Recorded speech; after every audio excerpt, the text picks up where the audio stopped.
Талғар агробизнес және менеджмент колледжінің белсенді студенттері экология және еңбек фракциясының басшысымен бірге отыра Талғарымыздың керемет жерлерін, саябақтарын, жастар жүретін жерлерін тазалауға, яғни тазалық жұмыстарын жүргізуге аттанғалы жатырмыз.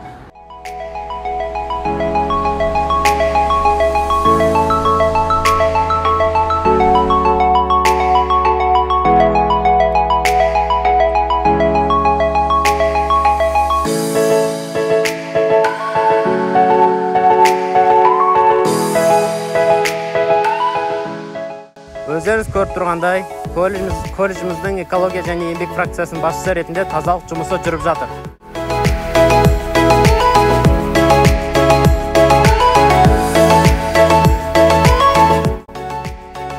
Талғар қаласының жастары, біз экологияны қорғайық және аялайық. Колледжіміздің белсенді студенттері, яғни жастар кеңесінің белсенді студенттерімен осындай жұмысты атқардық. Табиғатты аялайық, таза ұстайық, қоқысты өздеріңіз көргенде қыс жәшіктеріне салуға тырысайық.